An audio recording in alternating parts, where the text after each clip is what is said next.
Hello, hello, hello, and welcome to another episode of Roadmap to Marriage, where our aim is to help give you the tools to attract, date, marry, and keep a godly marriage. That's the most important part. Keep. That's it. I'm Dr. Paula C. Perez, author, educator, speaker, and coach, and I'm with. Pastor John Perez, who's 2 classes away from earning his MDiv. Happy me. Father, grandfather, pastor, coach, mentor, and now a podcast host. And ladies, let me tell you, this was his idea, believe it or not. I thought of it all by my little self. I'll tell you. Anyway, we're glad to be back. It has been an eventful week. The last time we recorded, we were actually in Little Rock, Arkansas. Yep. But as you can see, we're back home in our studio studio recording studio, I guess is a better way to say it. We're back in the recording. Yes, we're back in the confines of our own friendly home. How's that? Yes, we're glad to be back. So today we have another interesting topic for you to listen to, and I hope participate with in the comments. Yes. Today we want to dive into interracial, interethnic couples. What's the difference? Well, ethnicity, talking about that, talking about our culture and those things that make up our, Gotcha. So, interracial, interethnic couples, we qualify. For sure. We qualify. We are a qualified interracial couple. Very much so. So was that act the loving act? Was it the loving? Yes. That made it possible for people of color of all of different races to marry. Yes. Because it was actually against the law here in the United States not too long ago.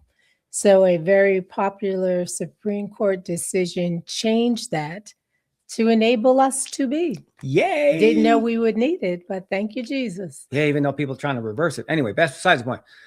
Interracial, it's interesting that we come up with this because we've shared it once before and we'll share it here again. But how couples come together when they don't share some of the same traditions, same ethnicity. It's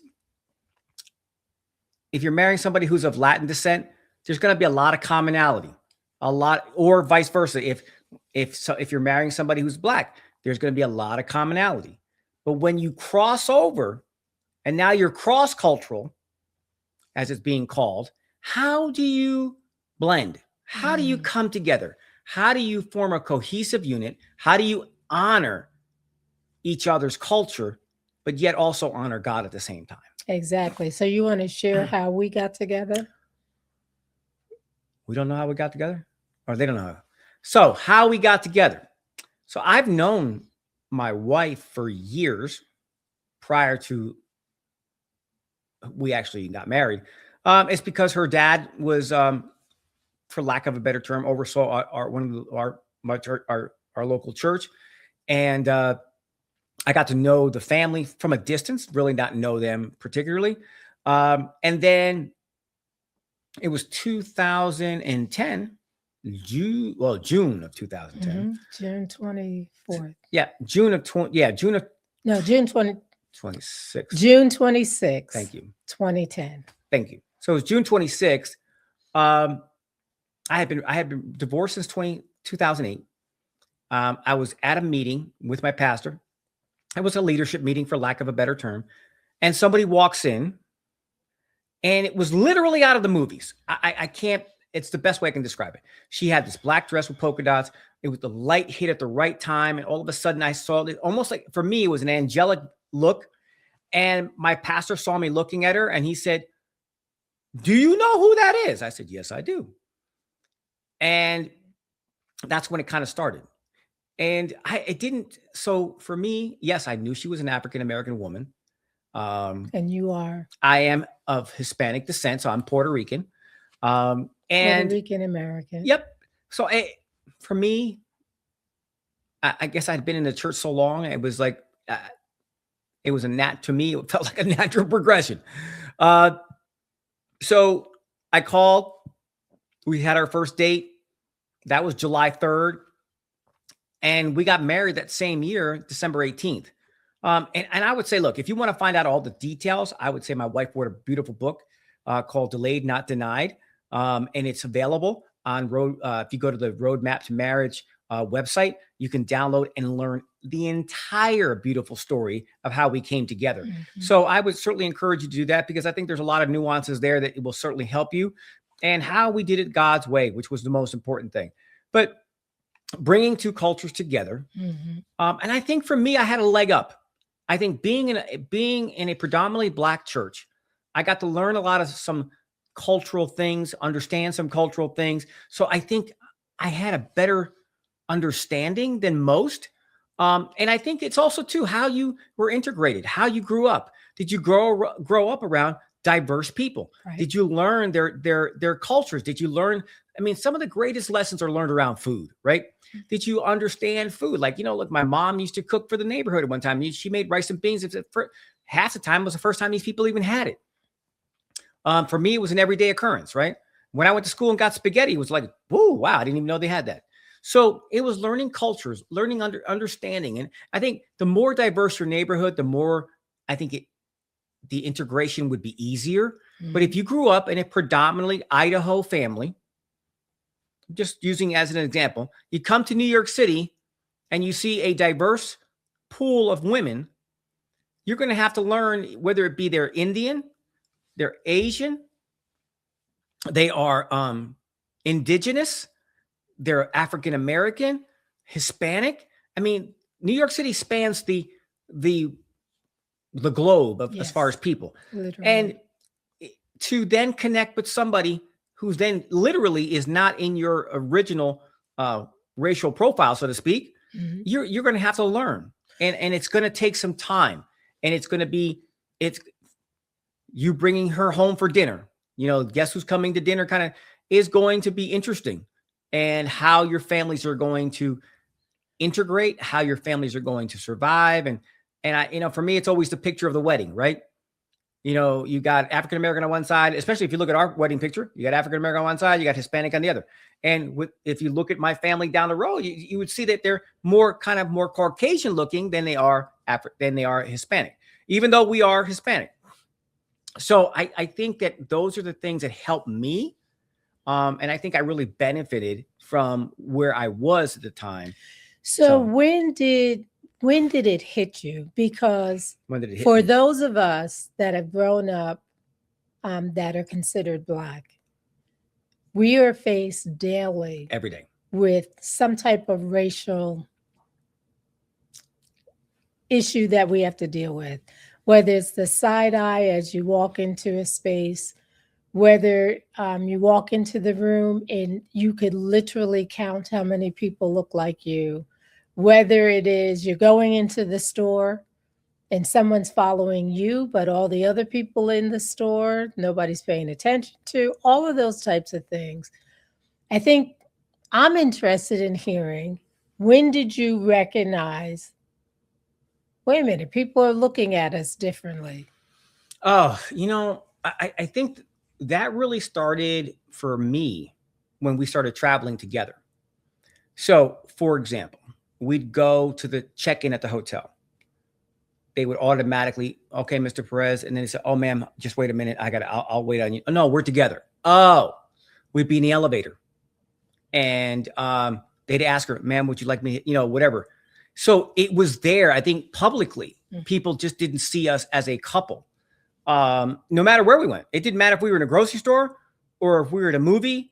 It didn't really matter. And I think that became interesting because if I walked in the room first, they automatically thought somebody would look like me was going to be behind me. Mm-hmm. They didn't expect Paula. And so that was really seeing the public's perception. And I think conversely, I think walking into an all Black setting and she coming in with me, that was also, for them saying, why is this beautiful Black girl doing with that white man? And I'm telling you, I don't have to read minds pretty well by their facial expressions. So it went both ways. And it's so interesting because when we first got married, I will never forget one of my nieces saying, "How is it being married to a white man, Aunt Paula?" And it never registered to me that that's how he was perceived. Correct. Which makes, I mean, it's absolutely crazy, I know. But when you fall in love with someone, you fall in love with their character, with the person on the inside. And the fact that he was already entrenched in our Black community, I really didn't see him as anything other than Hispanic Black. That's Correct. the way I've always viewed him. And that's what made it, again, what made the transition for us easier than some. It's because where I was. And I think I've talked to some of my friends that were, just recently, we did a piece for Hispanic Heritage Month. And we were talking to two young men who grew up in Spanish Harlem, who grew up next to neighbors who were African-American, who used to go to their houses, who used to eat each other's houses. That integration was there, right? That was, they saw it, they lived it, and they worked in it.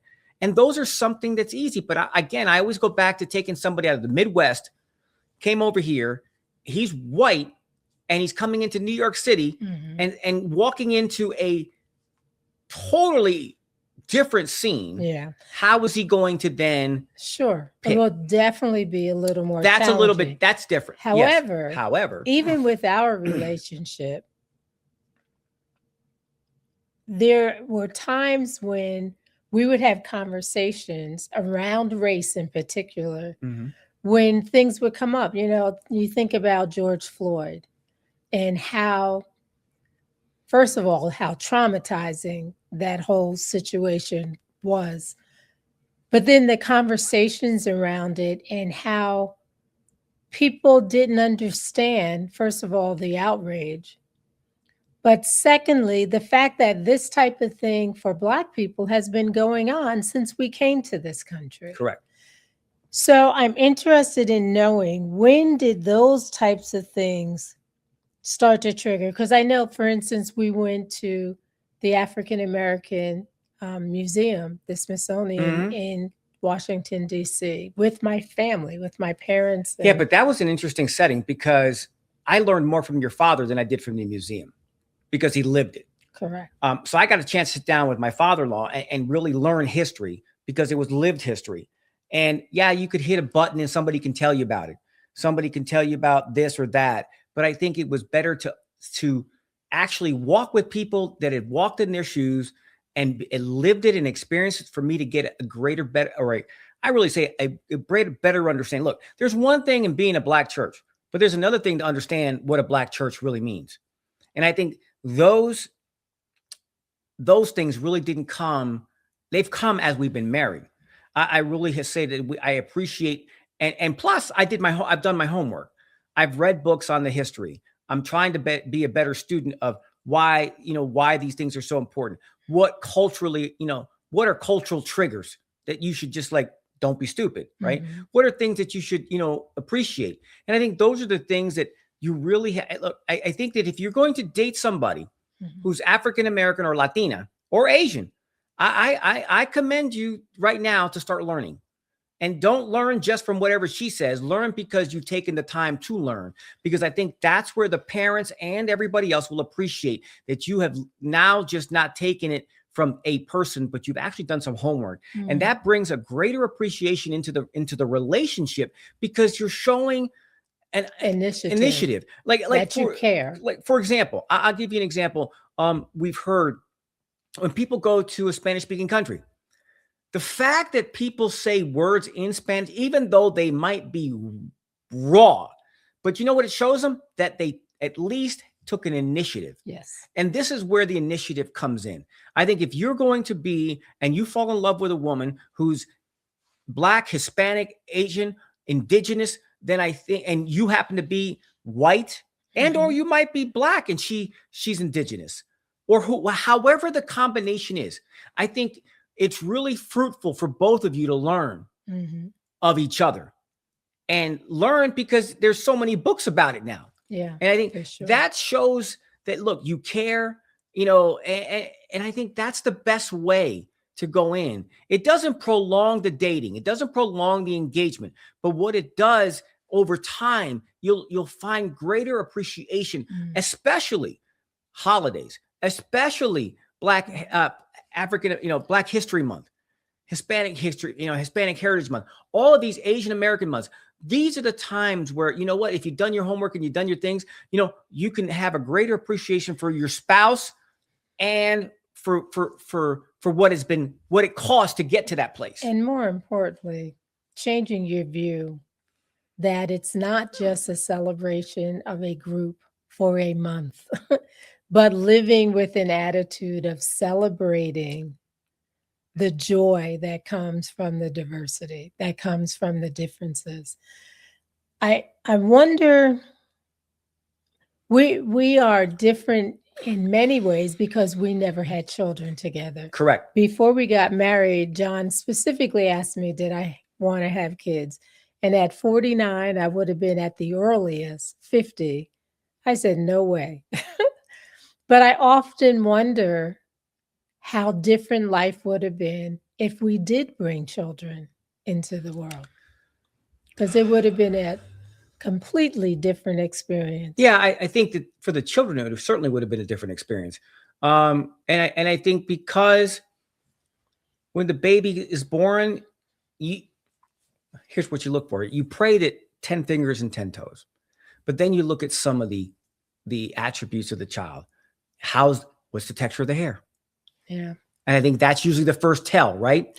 And I think those are some of the things. That makes me think of the whole Meghan Markle and Prince Harry I think, situation. and I'll give you the example in my family, right? There are 4 of us all together. There's one of us that's darker and has more, I'd say, more attributes of certainly being Latina, Afro-Latina. Mm-hmm. And the 3 of us are more light, more of my mother's complexion. So, and it's funny how ironic that it came out with our 3 children is that we got 2 that are light and 1 that is dark. And I remember when, even when she used to walk with her mother in the mall and stuff, so those things, really stand out as far as you're looking at complexion, you're looking at texture of hair, and then you're praying because you know what? Kids are mean. Mm-hmm. And then they got to go to school. And then how is that going to happen? And as a principal, you've seen it. You have seen totally how that interracial, machine really works in a school and right out of the box in kindergarten. Exactly.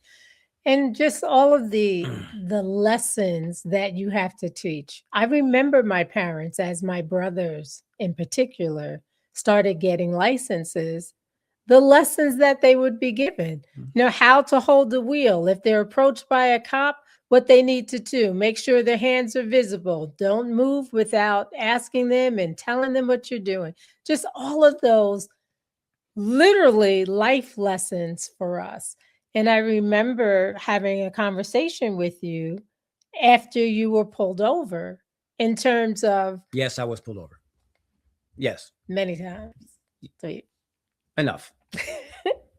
Anyway, but I was just always fascinated just by how easy the interaction was, because I've been in the car with Black men, and for the most part, it has been a totally different interaction.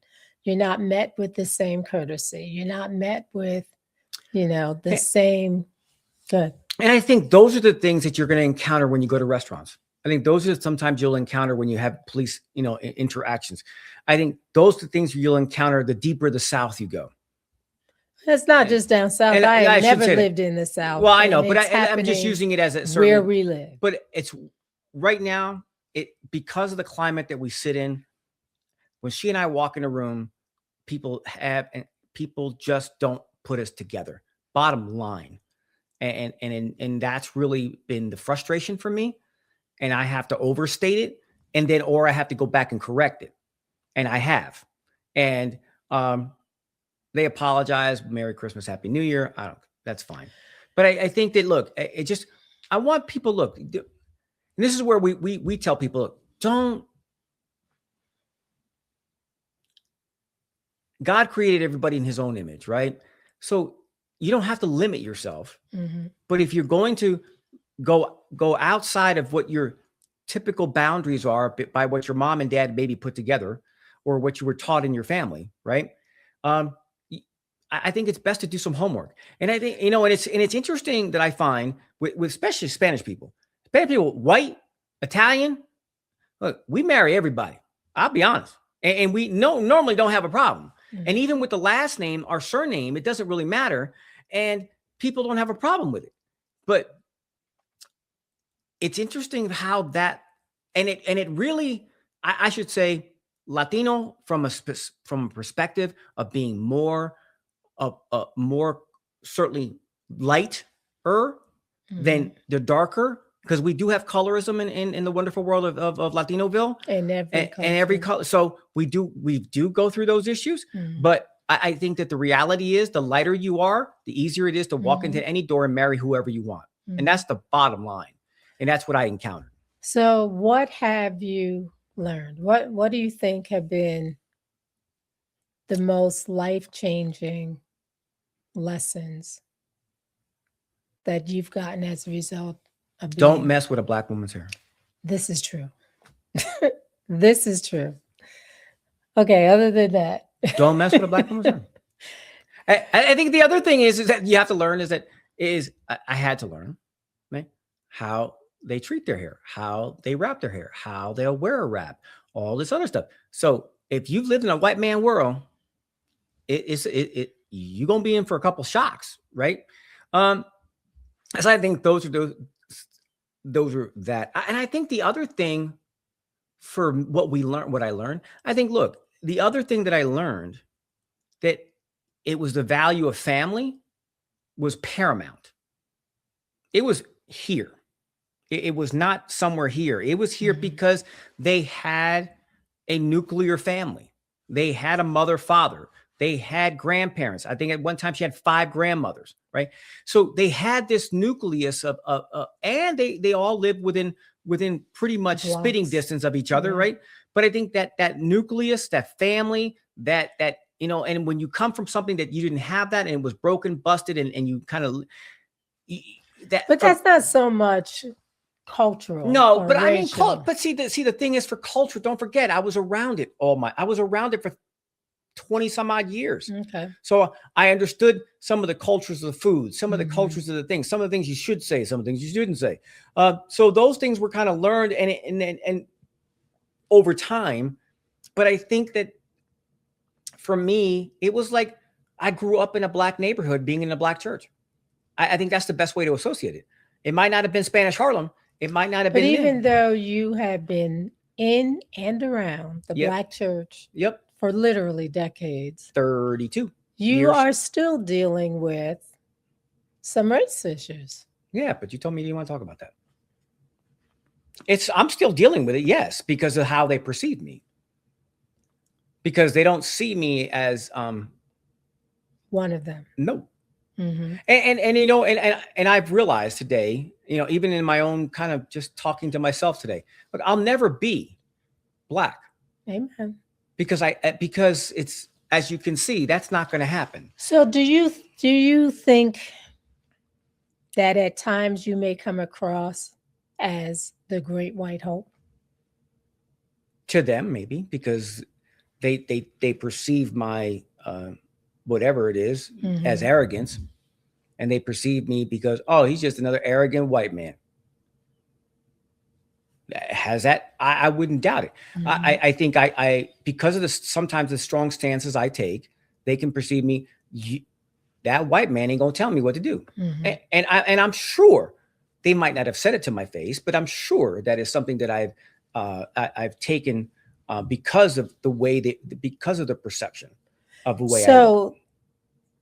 I can't change what I look like. Right. But knowing how you may be perceived, knowing how, especially with the history of domination, of how are you learning to temper? Oh, I'll give you a good lesson. What you say? How you I I had as a first of all, I thought it was a compliment. Okay. I had a situation where I was at a meeting, and I have a propensity to say, "How you doing, young man?" Regardless, Oh, right? yeah, I remember that. And one of our bishops sat me down, and he said, "John, I know you don't mean any harm, but coming from you, and the way you're saying it is perceived as a negative Mhm. because of The the historical, historical yes, component, right? The context in context. terms of And Black men correct, often being referenced as boys right. or, So he sat me down nicely and he said, "Look, I know you didn't mean any harm, but I know you didn't know. So let me just educate you." And I really appreciated it Mhm. because I did not know, I didn't never want to be put in a situation where I offend somebody. And he said, "John, look, this is what happened." And I said, "You know what? I told the other guy," I said, "He probably doesn't know. Let me just sit him down and he did. And it was probably the best school I ever went to Mhm. because it really helped me to better understand and the sense and really be more sensitive to some of these issues. Because look, you don't say the boy word and you don't say the young man. So those things you don't say. And I think I really appreciated Mhm. that he did it with love, and he did it with a way that he said, "Look, I'm not going to break a brother, but I'm going to Mhm. help a brother." My biggest challenge was when we first got together, even before we were married, and it's something I write about in our book or in my book. Um, One of the kids was there, and I could tell he was off. And I just discerned that the reason was his family had been talking about me. And I turned to him and asked him point blank, "Are they calling me the N word?" I actually said the word. But his eyes just got brighter, bigger. And he said, "Yeah, they refer to you as the N mama."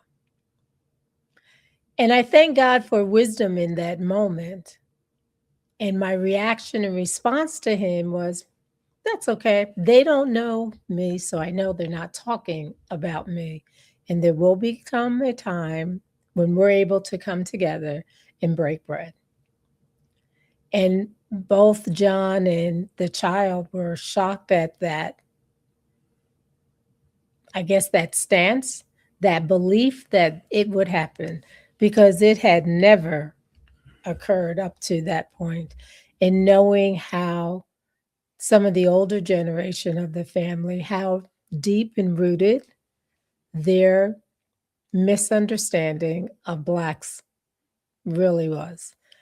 But I'm proud to say that in about a year's time, that same person, the same person that was behind a lot of this racially charged words and things, literally fell crying in my arms, literally. Um, so let's wrap this up. In terms of anyone that is contemplating dating, first of all, let me say, let your options remain open. Before I got together with John, I never even considered dating someone that wasn't Black. It just was not, I just wasn't anything I had even contemplated. I remember somebody as a teenager saying to me, "Oh, you're probably going to marry a white man." And I remember saying, "Why would you say that?"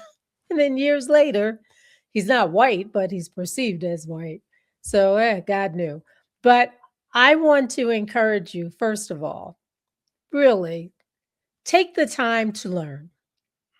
If you're in a dating relationship and you are a mixed couple, make sure you have the hard talk. So many people, not just over racial things, but we as people, we're conflict avoidant, many of us. I know I fall in that category for sure. And there's times when we don't want to have the difficult discussions, but baby, if you planning on getting married, this is one you must have before you do. Because if not, you're going to face some challenges, and you and your husband are not going to know how to stand up to it. And I think about that whole concept of us against the world. We unfortunately are living in very divided times, very Mm. racially charged times. And if you and your intended spouse are not on the same page, it will create problems. So I want you to take the time to really get to know one another, to really listen and to understand the backgrounds, to understand the trauma that's come as a result of just living in this world. I'll never forget, we went to, I think it was Bermuda. And I remember when I first got off the plane and walked through not the plane, we were on the boat. We got off the boat and went into the island. And I remember just how refreshing it was. And for the first, I was trying to figure out what is so different. And I realized I didn't feel like I had to perform. I didn't believe that I was on stage. It was the first time I ever felt free of having to wear a mask because we are brought up and mainly for safety purposes. This is how you act. This is how you talk. This is how you go about. And we get very, very comfortable with code switching. I could talk one way in my elementary building where I was principal and then come home and talk a different way. And we get very comfortable going back and forth between those two worlds. But if you are dating, I encourage you, take the time, think about the ramifications. Are you strong enough to deal with it? What happens if and when you bring children into the world? How are you going to raise them? How are you going to help them navigate? Because that's an even different type of things that you will have to handle as a married couple. But we are here. And the exciting thing is at Roadmap to Marriage, one of the things we desire to do is to support couples on their journey to marriage. And as we said, to help you learn what you can do to keep your marriage. And on that note, we are also getting ready in about a month and a half to host our very first Roadmap to Marriage retreat, April 11th through 17th in St. Thomas, U.S. Virgin Island. And the best thing is, you don't even need a passport. We hope single women that you will join us. We are still running our buy one, get one free promotion. And I encourage you to go to roadmaptomarriage.com/retreat and go there to find out more, or DM me so I can send you that link to register for our 7-day, 6-night retreat. And on that note, We shall see you later. all righty. God bless you all. Have a good one, and we will see you next week. God bless.